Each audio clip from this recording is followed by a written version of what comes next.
Meus irmãos, graça e paz, somos nós. Quero orar, quero agradecer também a vida do seu Jurandir, que eu sei que ele teve uma operação boa, graças a Deus. Falei com a dona Sueli ontem, hoje eu não consegui falar com ela, mas nós vamos estar agradecendo a vida dele. Mais alguém está querendo pedir oração? Noel, tem algum? Silvia? Não? Lucas? Então vamos orar, vamos buscar Deus. Santo e bendito Deus, nós te agradecemos, Senhor, por todas as bênçãos que o Senhor nos tem dado. Ajuda-nos e abençoa-nos, ó Deus, com a tua paz. Pedimos pela vida do seu Jurandir, que a tua graça esteja sobre ele, ó Deus, também sobre a dona Sara, dona Cida, dona Nadeja, dona Lida, também os nossos irmãos, família do Noel, família da Silvia, família de todos nós da Neuza, ó Deus. Pedimos também pelos nossos irmãos que o Senhor os guarde e os proteja também. É a nossa oração em nome de Jesus. Amém. Vamos cantar esse hino, irmãos. Algemado por um peso, tocou-me.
Meu Jesus, Salvador.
Vamos orar mais uma vez? Santo e bendito Deus, glória ao teu nome. Nós queremos colocar agora, ó Deus, o nosso estudo nas tuas mãos.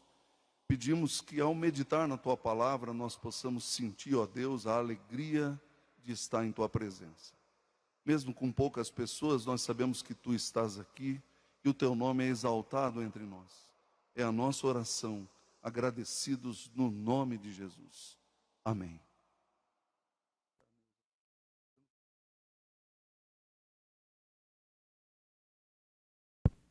Vamos abrir as nossas Bíblias no Evangelho de João,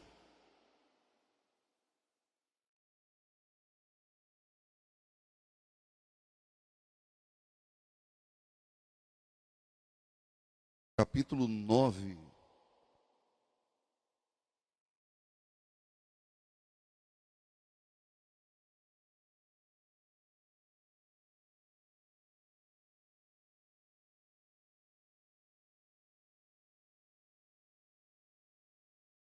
Evangelho de João, capítulo 9.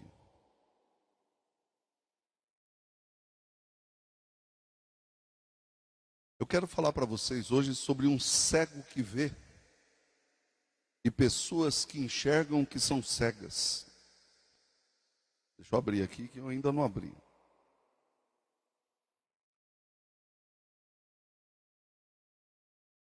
Esse texto sempre foi para mim assim um texto de muita reflexão. Eu quero ler para vocês aí os versículos iniciais. Eu não vou ler tudo porque o texto é longo, eu quero cobrir o capítulo todo, mas eu não vou demorar não. Caminhando, Jesus viu um homem cego de nascença. E os seus discípulos perguntaram: Mestre, quem pecou, este ou os seus pais, para que nascesse cego? Respondeu Jesus: nem ele pecou, nem seus pais, mas foi para que se manifestem nele as obras de Deus. É necessário que façamos as obras daquele que me enviou enquanto é dia. A noite vem, quando ninguém pode trabalhar.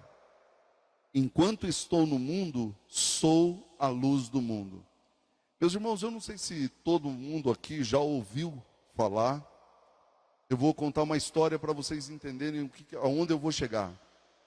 Eu estava num hospital, eu não vou dizer o nome das pessoas que estavam comigo, mas tinha um irmão que estava com câncer no pulmão. A conversa ao redor de mim era a seguinte: ele está com câncer porque ele fez mal não sei para quem. No mesmo instante eu peguei aquela pessoa que estava falando aquilo, tirei ela para fora e falei assim: não fale isso. Você está tendo um pensamento que é pagão. O que é um pensamento pagão, irmãos? É você pensar que qualquer enfermidade é por causa de alguma coisa que você fez.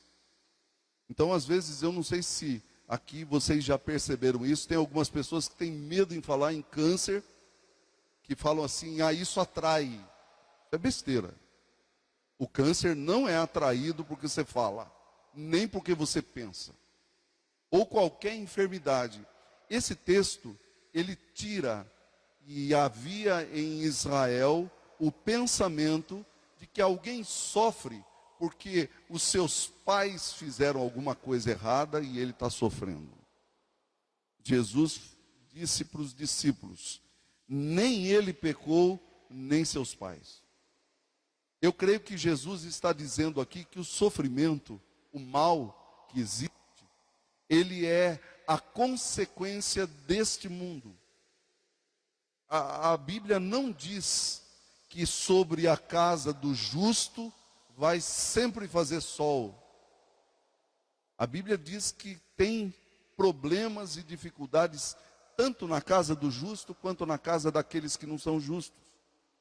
E quando nós olhamos para isso, eu quero destacar aqui a palavra de Jesus, que diz que é necessário que façamos a obra daquele que me enviou enquanto é dia, a noite vem quando ninguém pode trabalhar.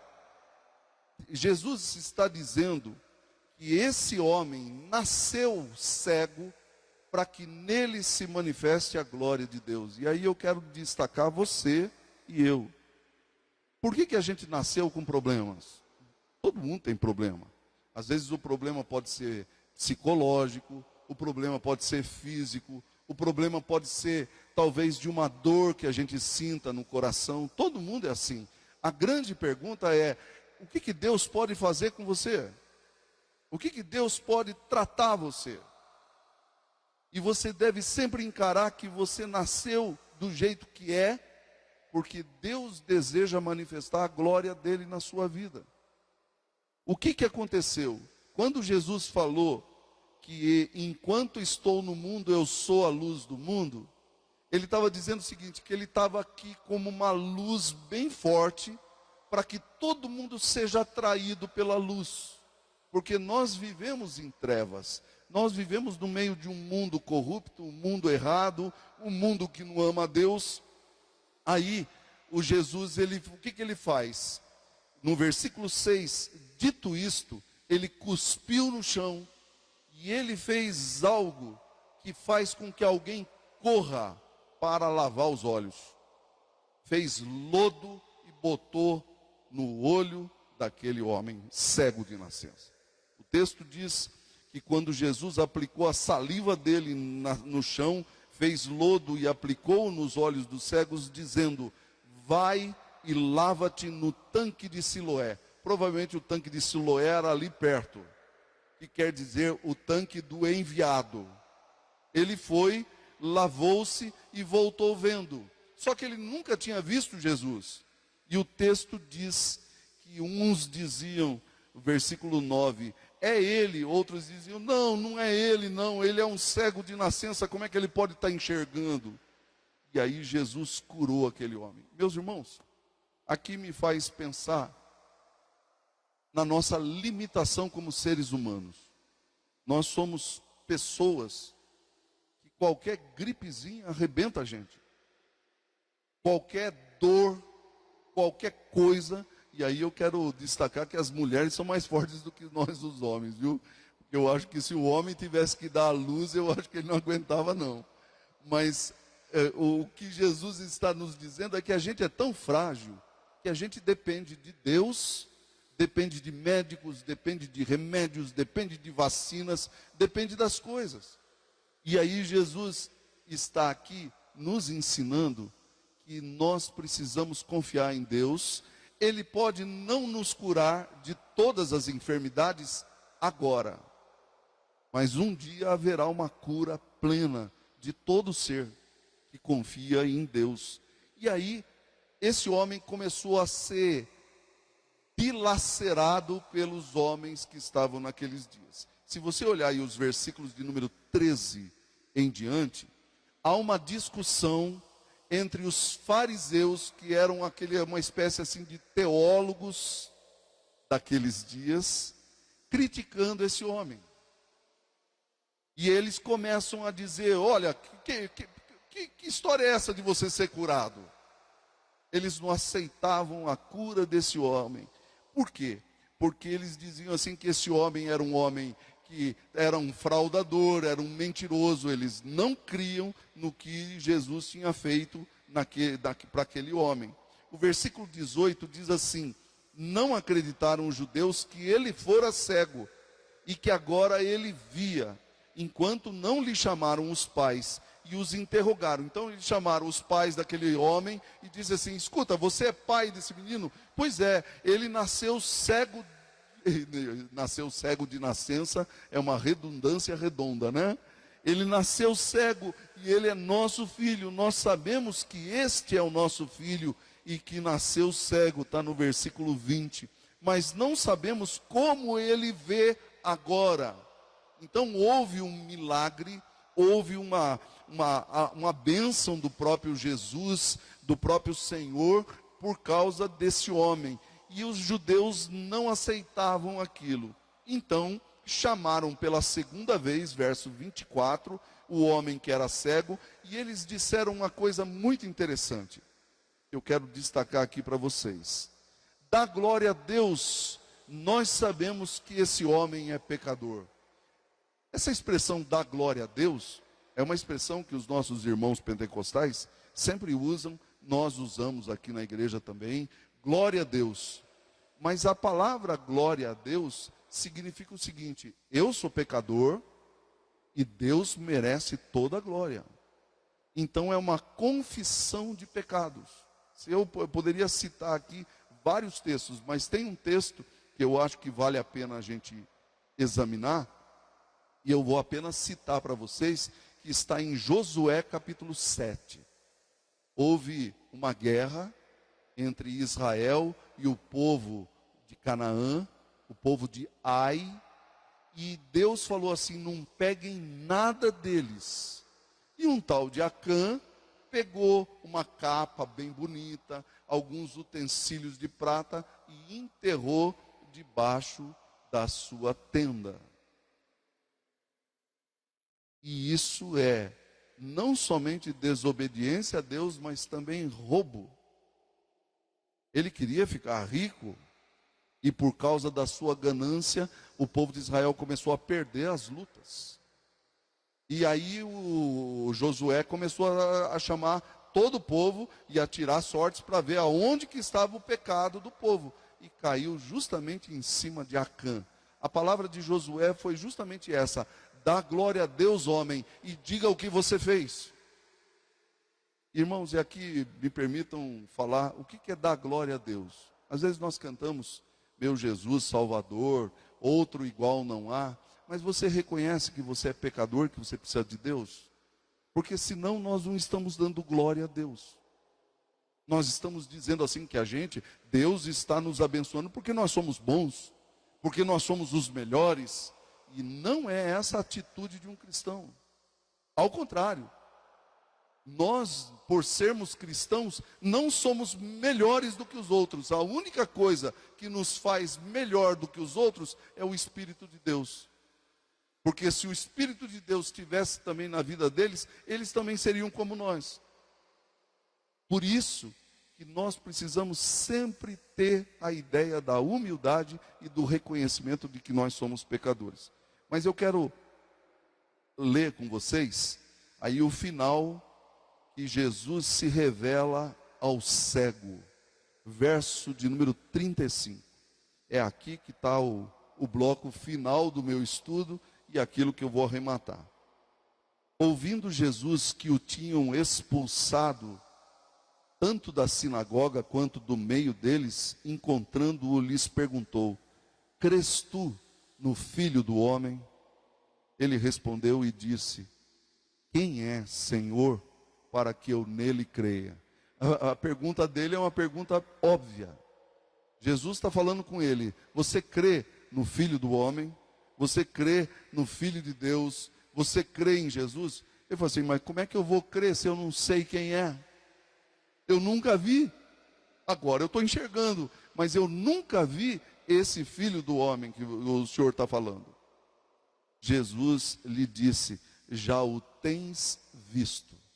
Eu quero que você preste atenção nessa frase. Ele nunca viu Jesus, mas ele ouviu Jesus. E às vezes nós não precisamos de olhos para enxergar, a gente precisa de ouvidos para ouvir. O Espírito de Deus sempre fala isso: se alguém tem ouvidos para ouvir, ouça o que o Espírito diz às igrejas. Então ele estava aqui, Jesus estava afirmando para ele: você já me viu. Um cego que vê. E tem tanta gente que pensa que enxerga e não enxerga. Olha o que Jesus respondeu. E Jesus disse: já o tens visto e é o que fala agora contigo. E então afirmou ele: creio, Senhor, e o adorou. Temos 3 coisas aqui importantes. Primeiro, é a confissão de quem eu sou, que eu creio nele. Segundo, é chamar Jesus de Senhor, né?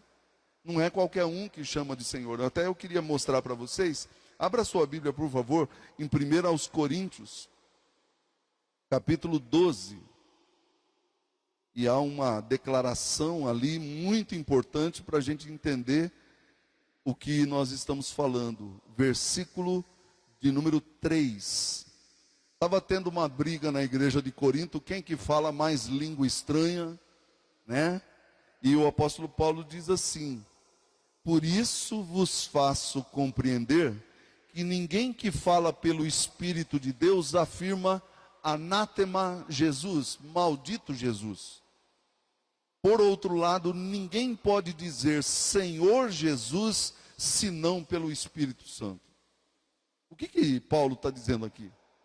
E quando você, dentro de você, diz assim, Senhor, me ajude, você está, de alguma maneira, dizendo que Jesus é o Senhor da sua vida. E isso só pode ser pronunciado, não somente pela boca, mas pelo Espírito de Deus. O Espírito que nos faz orar como nós devemos orar, nos diz o apóstolo Paulo. Então, voltando lá no texto que a gente estava, né? De João, capítulo 9.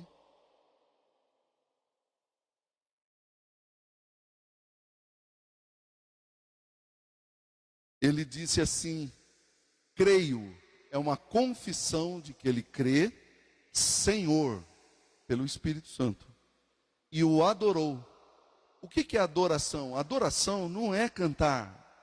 Às vezes nós temos a ideia de que, vamos adorar a Deus é só cantando. Não, a gente adora a Deus orando, a gente adora a Deus se entregando, a gente adora a Deus nos momentos que a gente está em aflição, nos momentos que a gente está em alegria, a gente adora a Deus porque Ele nos deu mais um ano de vida, Ele nos deu mais um ano que se passou, Ele está nos dando umas oportunidades neste novo ano para que a gente tome rumo e caminho direito. Sempre a gente adora a Deus, mas só pode adorar a Deus quem conhece a Deus.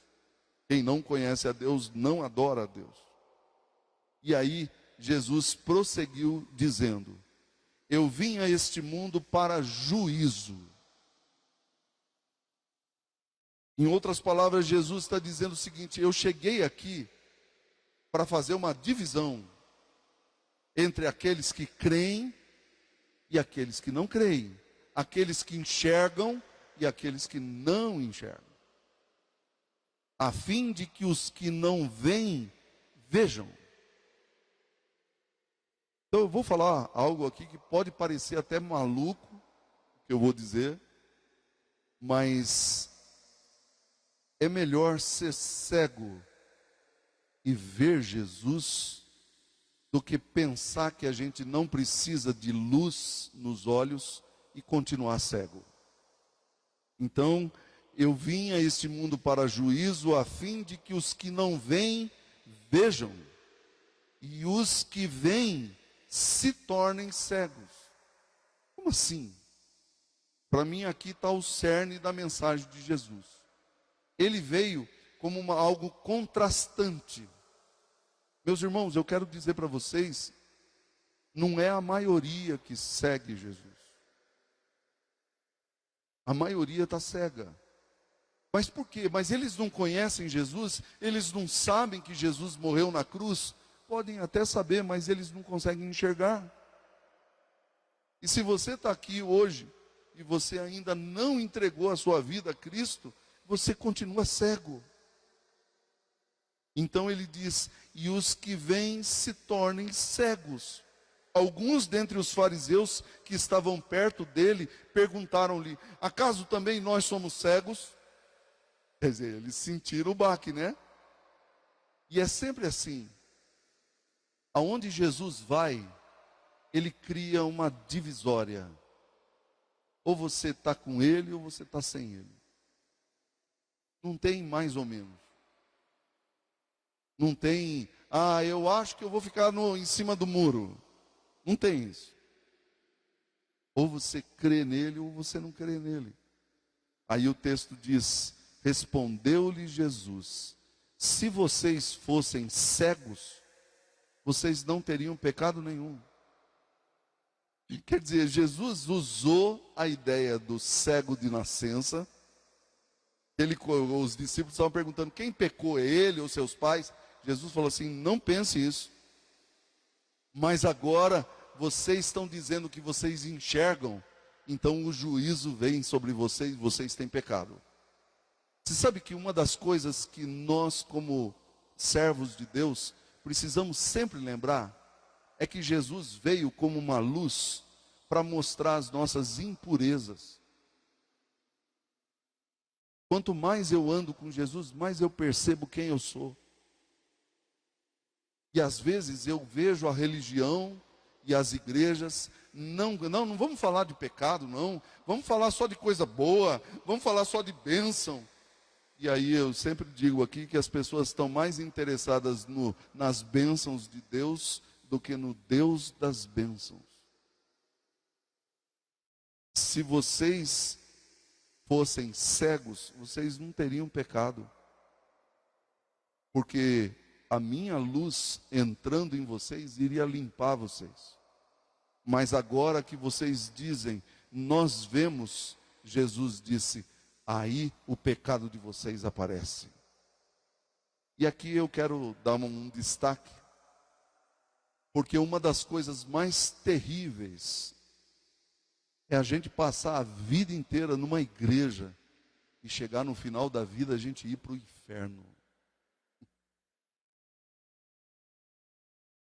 Oh, muita gente vai chegar naquele dia, Neuza, Senhor, mas eu fui ao templo muitas vezes. Senhor, eu cantei no conjunto da igreja, cantei no coral da igreja, cantei, eu estava lá ajudando o pastor da igreja. Jesus vai falar assim, eu nunca te conheci. Você estava cego e não sabia que estava cego. Quando a gente reconhece que a gente precisa de Deus, é a primeira coisa que esse homem falou, eu creio, Senhor. O Senhor fez um milagre na minha vida. Eu sou um milagre vivo. Eu não podia enxergar e agora eu vejo. Mas não somente com os meus olhos, eu vejo com a minha alma. Eu vejo com o meu ser. Eu creio em Ti, Senhor. E aí ele ajoelhou. E a palavra aqui é justamente essa. Prosquimel, é você ajoelhar na frente de alguém e adorar a Deus. A gente não pode fazer isso com ídolos, que a Bíblia é contra. A gente não pode fazer isso com pessoas. Eu não posso adorar meu pai, minha mãe e qualquer um dos irmãos. Mas Deus eu posso adorar. E essa é uma atitude de alguém que reconhece que era cego e agora tem luz. Que Deus possa nos abençoar e fazer de nós como este cego, para que a gente possa enxergar melhor cada vez mais quem nós somos. Amém? Alguém tem alguma pergunta? Se quiser perguntar, é um estudo, né? Não é uma pregação, mas não deixa de ser uma pregação também. Alguém? Não? Então vamos orar para a gente terminar aqui o nosso culto. Senhor, nós te agradecemos pela vida dos nossos irmãos que estão aqui. Abre os nossos olhos, ó Deus, para que nós possamos crer em Ti, possamos dizer Tu és o nosso Senhor e adorá-lo na beleza da Tua santidade. Perdoa os nossos pecados, auxilia-nos na nossa fraqueza, abençoa os irmãos que estão acompanhando também este culto, guarda-os no Teu nome, Senhor. É a nossa oração em nome de Jesus. Amém. Deus abençoe a todos. Uma boa noite, irmãos. Fiquem com Deus. E se Deus quiser, até domingo, né? Eu vou sair de férias, mas o reverendo Ismael vai estar pregando aqui no próximo domingo. Alguns dos irmãos, o nosso irmão Diácono Noel também vai dirigir uma das quartas-feiras, o do irmão Dario. Eu já fiz até uma escala, preciso falar para você o dia que você vai pregar, tá? Deus abençoe a todos, fiquem com Deus, que a paz do Senhor esteja com todos. Amém.